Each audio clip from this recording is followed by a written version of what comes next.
Jai Hind, all aspirants. I hope you all are doing well. I hope you all are studying for your upcoming CDS, NDA, CAPF, and any other exam which you are aspiring to give. We are going to help you in your journey. Now, this is our third lecture of our Power Pact series, and in this lecture, we are going to continue with the revision of polity via MCQs. Now, in this particular paper, I have included questions from IS Prelims 2022, 2021, and also from CAPF so that you will get exposed to a lot of questions. Okay, this is about me. We have seen this in the previous videos. Now, let us directly move on to the main topic. Okay.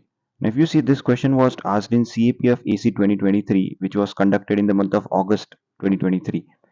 If you see, this question is from the bit of Human Rights Commission. If you know, National Human Rights Commission वो काफ़ी news में रहता है हमेशा, because human rights is a very boiling topic in recent days.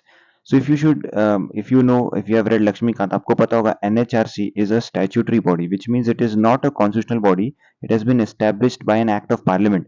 तो question में वही पूछा है कि इस एक्ट का नाम क्या है. If you see the level of difficulty of this question is quite good. वैसे ये क्वेश्चन आसान है, अगर आपने NHRC पढ़ा होगा लक्ष्मीकांत में अच्छे से तो इसका आंसर आपको तुरंत आ जाएगा. बट इफ यू सी 1993 में ये एक्ट हुआ था, एंड इफ यू सी चारों ऑप्शंस में they have made the year 1993, which means they want you to read this topic in depth.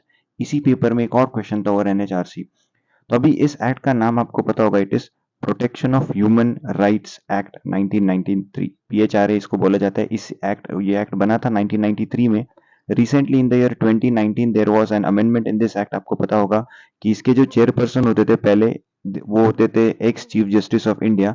अभी यहाँ पे उन्होंने थोड़ा सा इसको डाइल्यूट किया, कहा कि सुप्रीम कोर्ट के एक्स जज भी इसके चेयरमैन बन सकते हैं, राइट. और चेयरमैन के रिटायरमेंट एज भी उन्होंने चेंज कर दी है 3/70, whichever is earlier, right. They have said this. So the correct answer of this is A. Now इसमें what all things I want you to see in detail now. इसमें एक और चीज दो, जो भी स्टैट्यूटरी बॉडीज है हमारे कॉन्स्टिट्यूशन में जो नहीं लिखा है या जिसको एक्ट से बना गया है, वो आपको डिटेल में पढ़ना है. जैसे for example central vigilance commission, CVC. It was recommended by के संथानाम कमिटी, राइट. के संथानाम कमिटी ने इसको रिकमेंड किया था. एंड ये जो CVC है ये बनी कब थी, 1964 में. एंड आपको पता होगा कि इसे 2003 में स्टैट्यूटरी स्टेटस मिला था, central vigilance commission. Then the next body, if we talk about, is the Central Information Commission, CIC. This was formed as per the RTI Act, Right to Information Act, जो 2005 में बना था, उसके तहत इसका गठन हुआ था. ठीक है. Then the next thing which you should know is the National Commission for Women, NCW. NCW की बात करें तो NCW कब बना था, सेम क्वेश्चन पूछ सकते हैं. National commission for women act 1990, इसके तहत ये बना था. ऐसे क्वेश्चंस अभी नेक्स्ट एग्जाम में वो पूछ सकते हैं. नेक्स्ट इज एक और है नेशनल कमीशन फॉर माइनॉरिटीज. ये कब बना था, NCM. NCM बना था NCM एक्ट 1992 से. NCM act 1992. तो you should remember these certain this thing, constitutional और नॉन कॉन्स्टिट्यूशनल बॉडीज और स्टैट्यूटरी बॉडीज. अगर कॉन्स्टिट्यूशनल बॉडीज की बात करें तो आपको क्या पता है कॉन्स्टिट्यूशनल बॉडीज में, we know 338, that is national commission for schedule castes. 338A schedule tribes, and 338B जो अभी हाल फिलहाल में बना है, that is national commission for backward classes. Then we know Article 148 talks about the office of CAG, right, Comptroller and Auditor General. Then Article 76 talks about the Attorney General of India. इसी के साथ साथ एक article है 165 which talks about Advocate General, जो हर states में होते हैं, अलग अलग स्टेट्स में होते हैं एडवोकेट जनरल. और क्या हमें पता है इसके बारे में, certain other bodies like 280 finance commission, 324 election commission of India, 243K and 243ZA talks about state election commission. State election commission की इसमें बात होती है. तो there are various such articles. भी रिवाइज करते जाऊंगा तो the video will be quite long. Our main purpose is कि इसको 10 से 15 मिनट का बना रहे, ताकि आपका भी 1.5x में आप इसको देखोगे तो आपको भी ये रिवीजन हो जाए. Moving forward to the next question, CSE prelims 2022 का ये क्वेश्चन है. Consider the following statements. The Constitution of India classifies the ministers into 4 ranks. Now यहाँ से ही हम लोग इसको गलत करते हैं, because हमें पता है कि Constitution में ministers का classification नहीं दिया है.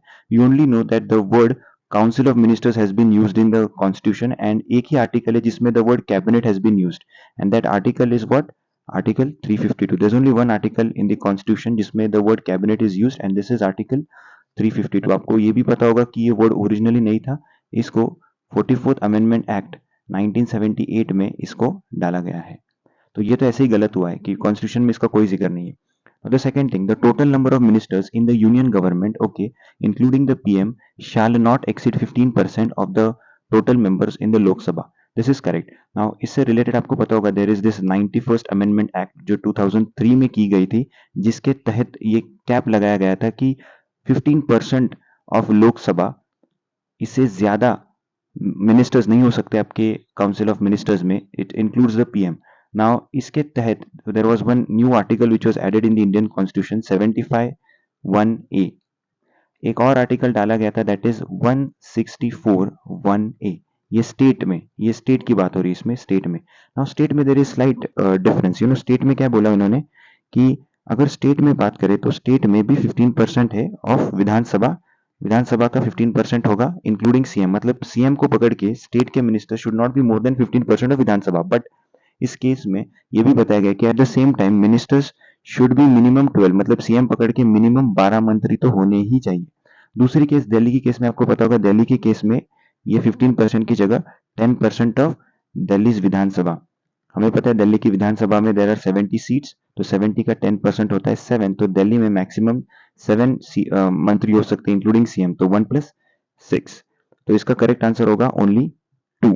राइट. सो इससे मैंने आपको बाकी भी आर्टिकल्स करवाए हैं. 91st अमेंडमेंट एक्ट 2003, 75(1) सब clause A, 164(1) sub clause A. Article C, these articles are very very important. अगर आप पार्लियामेंट चैप्टर पढ़ते हो तो article 74 which is council of ministers to aid and advise the president, 75 other provisions as to ministers, 76 attorney general and 78 duty of the PM to inform the president. ये सब काफी important है. Moving forward to the next question, again CSC prelims 2022 का है. Which of the following is और are the exclusive powers of the Lok Sabha. ना हमें पता है कि in our Indian parliamentary system Lok Sabha enjoys greater powers vis-a-vis the Rajya Sabha. अभी किस केस में लोकसभा को ग्रेटर पावर्स होते हैं वो हमें सब पता है, मनी बिल के केस में होते हैं. अभी उन्होंने क्या बताया कि एक्सक्लूसिव मतलब ऐसी कौन सी पावर है जो सिर्फ लोकसभा के पास है. Let us read all the options one by one. Ratification of the declaration of emergency. Okay, इसकी बात करें तो इमरजेंसी की आर्टिकल है 352. हमें पता है कि once the emergency proclamation is made by the president on the written advice of the cabinet headed by the prime minister, this proclamation of emergency lasts for 1 month from the date of proclamation, before which it has to be applied by both the it has to be ratified by both the houses of the parliament. Right, दोनों अलग अलग sitting में इसको approve कर देंगे. Right, ये 1 month, originally ये कितना था 2 months, बट इसको 1 month कब करवाया गया, by the 44th amendment act in the year 1978 इसको करवाया गया.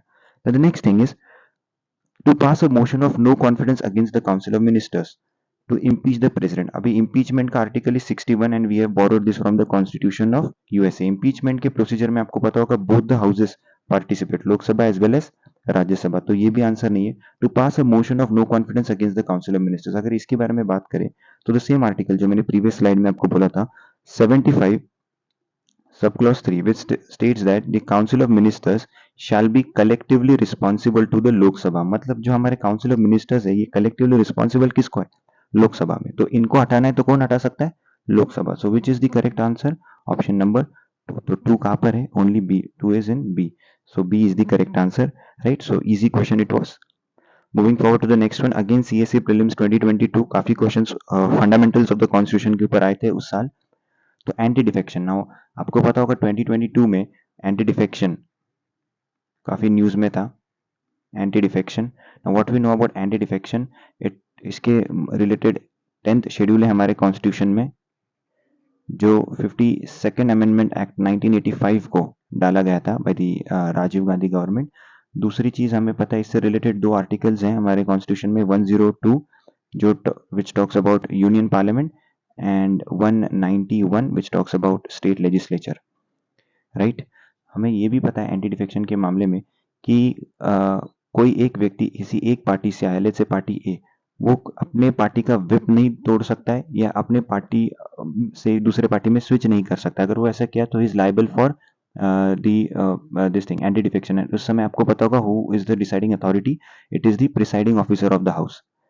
It is the presiding officer, मतलब हाउस का जो प्रिसाइडिंग ऑफिसर होता है, अगर लोकसभा के केस में स्पीकर, राज्यसभा के केस में दी वाइस प्रेसिडेंट, वो डिसाइडिंग ऑफिसर होते हैं. दूसरी केस, अगर एनी इंडिपेंडेंट MP या MLA, कोई भी इंडिपेंडेंट व्यक्ति होगा, उसने किसी पॉलिटिकल पार्टी को ज्वाइन किया, if he joins any political party, तो उसकी भी मेंबरशिप सीज हो जाएगी। Third thing is any nominated members. Now Lok Sabha में तो नॉमिनेटेड मेंबर्स नहीं होते हैं, right. 104th amendment act of 2020 से एंग्लो इंडियंस जो दो होते थे लोकसभा में एंड विधानसभा में एक होता था, वो भी बंद हो चुका है। So there are no nominated members in Lok Sabha, लेकिन राज्यसभा में there are nominated members. And nominated members का आर्टिकल है 80 सब क्लॉज 3। 80 में राज्यसभा का बात होता है, 80 sub clause 3 particularly nomination of members to Rajya Sabha. There are 12 members whom the president can nominate in the Rajya Sabha. अभी हाल फिलहाल में आपको पता होगा सुधा मूर्ति जी को president has nominated in the Rajya Sabha. मान के चलो किसी व्यक्ति को प्रेसिडेंट ने नॉमिनेट किया, तो 6 months के अंदर, within 6 months that person can join any political party. But after the expiration of 6 months, if he or she joins a political party, then उसकी जो मेंबरशिप है वो सीज हो जाएगी। एंड उस केस में भी डिसाइडिंग अथॉरिटी होगा आपका presiding officer, right. And constitution में आपको पता होगा कि मोस्ट ऑफ द केसेस में there is no time limit given, right. तो ये है। तो लेट अस सी, अभी पढ़ते with this much of knowledge. The law specifies that a nominated legislature can not join any political party within 6 months। Okay, ये तो exactly opposite लिखा है। हमें पता है कि 6 months के अंदर ही ज्वाइन कर सकता है, उसके बाद वो he cannot join. If he joins, then his membership will cease. This, the law does not provide any time frame within which the presiding officer has to decide a defection case. Yes, very good. ये तो सही है, क्योंकि किसी भी case में ये तो presiding officer के उस टाइम का कोई लिमिट है ही नहीं। So the correct is again option number 2. B is the correct option, right? तो एंटी डिफेक्शन के मामले में ये हमें याद रखना है। तो इस आर्टिकल को अगर हम डिटेल से पढ़ेंगे, 102, what are the provisions which have been mentioned in article 102। तो डिस्क्वालिफिकेशंस के लिए, a person shall be disqualified for being chosen as और for being a member of either house of the parliament if he holds any office of profit under the government of India or the government of any state other than an office declared by parliament। मतलब ऐसा कोई office है जो profit का है, वो अगर hold करता है, तो इधर नीचे लिखा है देखो, for the purpose of this clause a person shall not deem to hold an office of profit under government of India or government of any state by reason only that, मतलब मंत्री होगा होगा केंद्र के या राज्य का, तो that is not an office of profit। Second, if he is of unsound mind and stands so declared by competent court, if he is undischarged insolvent, मतलब वो bankrupt हो चुका होगा, तो if he is not a citizen of India or has voluntarily acquired the citizenship of a foreign state। तो ये कल हमने देखा कि सिटीजनशिप किस केसेस में हमारी जा सकती है, if he so disqualified by any law made by the parliament. तो 10th शेड्यूल के अंदर वो अगर किसी लॉ पार्लियामेंट ने जो बना है उसके तहत वो डिस्क्वालीफाई होता है, तो उसकी ये मेंबरशिप चली जाएगी। तो हमें ये पता है आर्टिकल 102। और स्टेट में कौन सा आर्टिकल है, 191। नाउ नेक्स्ट स्लाइड में इफ यू सी 191 की बात हो रही, सेम सेम चीजें लिखिए। If you see the same things are written, only thing is instead of parliament it is legislative assembly or legislative council। In the comment section you are going to tell me which article talks about the creation or abolition of legislative councils in state, and you're going to tell me how many states in India have legislative councils। कितनी states ऐसे India में, एक तो number बताइए and कौन से states है जिसमें लेजिस्लेटिव काउंसिल्स हैं। ठीक है, चलो moving forward to the next question. CAPF इसी का क्वेश्चन है, the landmark case of DC Wadhwa versus state of Bihar. Immediately DC Wadhwa आपको नाम आता है तो इमीडिएटली 1986 आता होगा आपके दिमाग में, बिकॉज लक्ष्मीकांत अगर आप पढ़ी होगी तो 1986 डीसी वाधवा आर्टिकल 213 से रिलेटेड है, right. What is article 203? That is promulgation of ordinances by the governor. आपको पता होगा गवर्नर एंड प्रेसिडेंट दोनों ऑर्डिनेंसेस इशू कर सकते हैं, right, during the recess of the parliament और द स्टेट लेजिस्लेचर। गवर्नर का दो आर्टिकल है 213 एंड प्रेसिडेंट का इस article 123। It talks about ordinances issued by the president of India and ये ordinances issued by the governor of respective state. ना हमें पता है कि एक बार ऑर्डिनेंस इशू किया, now this is done as per the, this is not a discretionary power of the governor or the president, it has to be exercised by the advice of the council of ministers। और कोई भी ordinance अगर issue किया तो हमें पता है कि जब भी पार्लियामेंट या स्टेट लेजिस्लेचर रीअसेंबल करती है, तो रीअसेंबल होने के 6 वीक्स में ही उसको पास करना पड़ता है। ठीक है, मैक्सिमम लाइफ एक ऑर्डिनेंस की होती है 6 months, right, 6 months. And 6 months के अंदर पार्लियामेंट या स्टेट लेजिस्लेचर मिली है तो मिलने के 6 वीक्स के अंदर उसको उस ऑर्डिनेंस को पास करना पड़ता है। तो ऑर्डिनेंस क्या होता है कि अगर आपको पता होगा कि दिस इज, लेट अस से अगर हम लोकसभा और राज्यसभा है, अगर वो सेशन में नहीं है, तो अगर सरकार को, जो भी गवर्नमेंट ऑफ इंडिया है, उसको कुछ तो एक एक्ट लाना है, तो they can ask the president to issue an ordinance under article 23 and ordinance will have the same effect as an act of the parliament। Only thing is it is done for emergency purposes, right. उसके बाद उसको ये करना पड़ता है। अभी बिहार में क्या हो रहा था कि वो एक ही ऑर्डिनेंस बार बार गवर्नर रीप्रomulgate कर रहे थे, तो उस केस में ये पर्टिकुलर जजमेंट है। Okay, moving forward to the next question, committees of the parliament. फटाक से जो भी फाइनेंशियल कमिटीज है उसमें हमें पता होगा there is this public accounts committee, then there is this estimate committee, and then there is the committee on public sector undertakings. Now when we talk about the public accounts committee, this was formed in the year 1921 as per the government of India act 1919। जो government of India act 1919 है उसके तहत ये बनी थी। Estimates committee की बात करें तो इसकी फॉर्मेशन हुई थी 1950 on the recommendation of John Mathai, जो उस समय हमारे फाइनेंस मिनिस्टर थे। एस्टिमेट्स कमेटी की स्थापना was on the recommendation of John Mathai. ये कमेटी हुई थी 1964 में on the recommendation of Menon. Menon के रिकमेंडेशन पे ये कमेटी हुई थी 1964 में। इस कमेटी की बात करते हैं तो इस कमेटी में होते हैं 15 plus 7 members, right. 15 from Lok Sabha, 7 from Rajya Sabha, right? When we talk about estimates committee, there are 30 plus 0, that is 30 members from Lok Sabha and 0 member from Rajya Sabha. When we talk about sector undertakings, it is 15 plus 7, 15 from Lok Sabha, 7 from Rajya Sabha.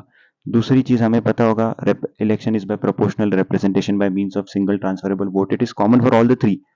दूसरी चीज ये पता होगा कि minister can not be a member of this committee. If a person is elected as minister then he और she has to resign, right, from this committee.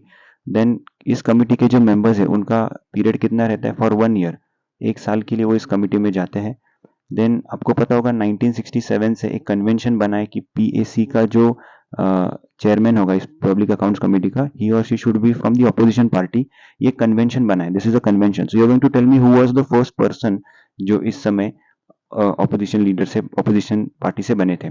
Estimates committee का जो होता है वो स्पीकर नॉमिनेट करता है, speaker nominates one person to be the chairman, because Rajya Sabha के तो मेंबर्स है ही नहीं, और यहाँ पर भी speaker nominates the member, one of the members to be preside over the committee. तो इन तीनों के केस में there is the Lok Sabha, the chairman is of Lok Sabha.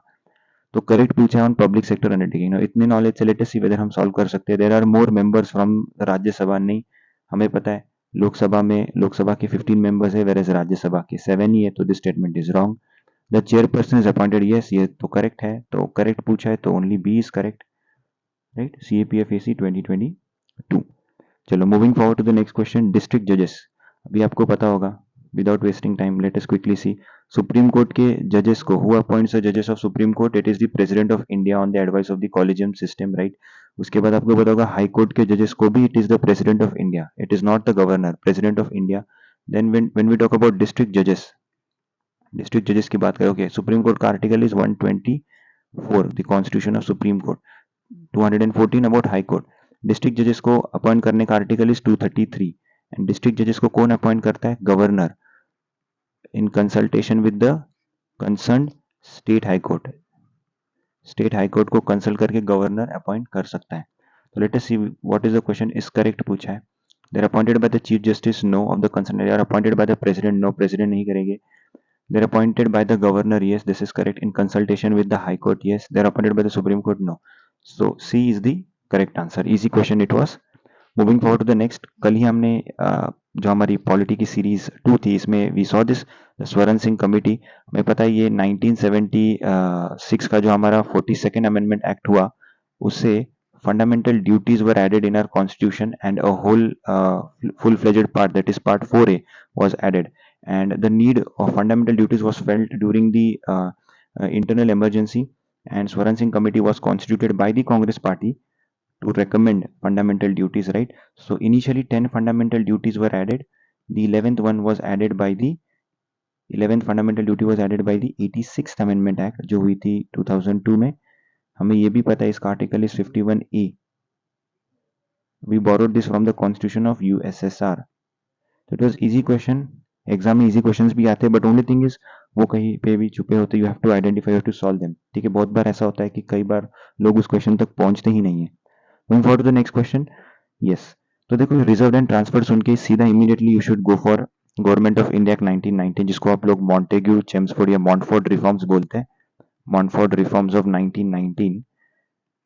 इसमें you know there was dyarchy which was introduced, dyarchy कहाँ पे introduce किया गया था? प्रोविंसेस में dyarchy was introduced.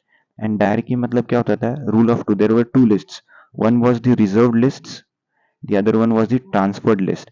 Reserved list was to be administered by the British governor. जो भी governor था उस प्रेसिडेंसी का या प्रोविंस का, वो उसको एडमिनिस्टर करता था, whereas transferred list was to be administered by the Indian ministers. Now just अगर आपने स्पेक्ट्रम पढ़ी होगी तो स्पेक्ट्रम में ये लिखा है कि जो ट्रांसफर्ड लिस्ट थी ना, इसमें कम इंपॉर्टेंट सब्जेक्ट्स थे, जैसे कि एग्रीकल्चर, फॉरेस्ट्स, ये सारे सब्जेक्ट्स इसमें आते थे। पब्लिक हेल्थ इसमें आता था।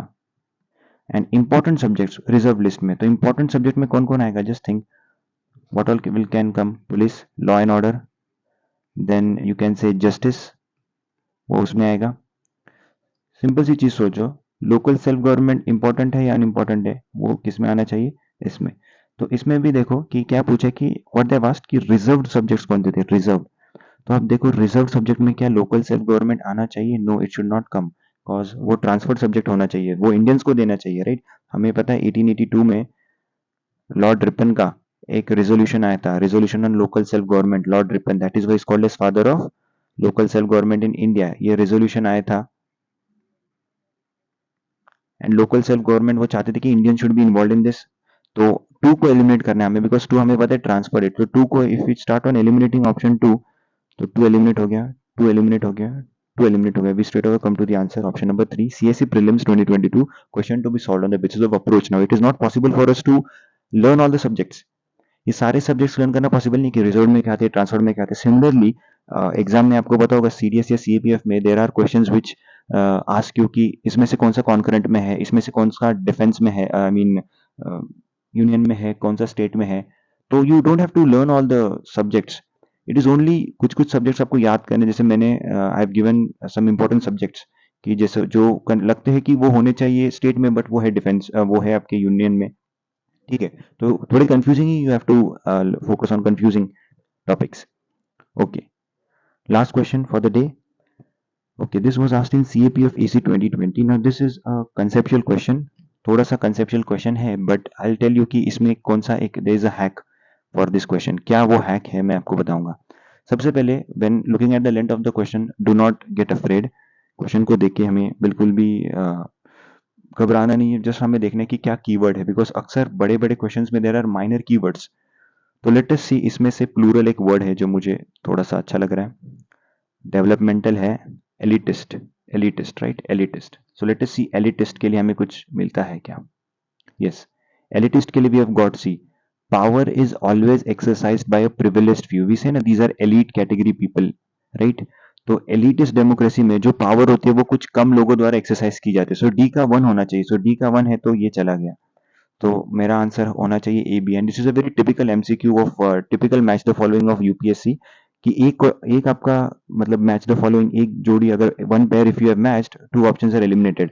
अभी बचा जो है ए और बी में, तो डेफिनेटली देखो आप ए का 4 ही है, तो वो भी मेरा काम हल्का हो गया। Pluralist, that is capacity of groups to ensure and governmental responsiveness. ना प्लूरल है तो ग्रुप्स आ गया। चलो, now I have peoples and developmental. Now there is a keyword here, development, and let us see if in any of these two options there is a keyword development. Yes, so C का मैं without hesitation में 2 कर दूंगा, C का without hesitation में 2 कर दूंगा। Development and democracy is highest and harmonious development of individual capacities, सीधा मेरा आंसर आ जाएगा option number A, and this is what they have given in the answer key as well. तो this is how you need to solve questions. कुछ questions आपको approach में करने से, मैंने सीडीएस 4 टाइम्स दिया है, सीएपीएफ 2 टाइम्स क्लियर किया, कैट। नो, ऐसा नहीं है कि I have clear this only because of knowledge. No, knowledge तो है ही है, बिकॉज सारे जो भी भारत में पढ़ाई करते हैं उनमें नॉलेज तो है, बट जब हम एग्जाम में जाते हैं तो certain questions you have to solve on the basis of approach. कुछ कुछ क्वेश्चंस आपको अपने अप्रोच के बेसिस पे सॉल्व करने उस समय, राइट? तो let us practice this, you know, approach building, approach को डेवलप करने की practice we are going to do. Now so far what we have completed 3 lectures of polity. Polity के 3 लेक्चर्स हमने कंप्लीट किए। लेक्चर 1 में हमने 20 questions discuss किए, lecture 2 में 10 एंड लेक्चर 3 में 10। नाउ इन दीज 3 लेक्चर्स ये 40 क्वेश्चंस में काफी क्वालिटी क्वेश्चंस आपको मिले हैं। 40 these 40 questions are very quality because we have discussed it from various state PCS, right? खाली डिफेंस के नहीं किए, स्टेट पीसीएस के किए, प्लस मैंने आपको आईएएस प्रीलिम्स के भी क्वेश्चंस करवाए हैं और काफ़ी पुराने नहीं करवाए, 2021, 22 और 23 इनके क्वेश्चंस हमने किए, प्लस हमने सीएपीएफ के भी क्वेश्चंस किए and we are going to continue this series even after the exam of CDS. हम सीएपीएफ को टारगेट करेंगे तो हम ये सीरीज का कंटिन्यू करेंगे। If you like it, if you want me to put more such videos, join our channel, let me know your feedback, and thank you.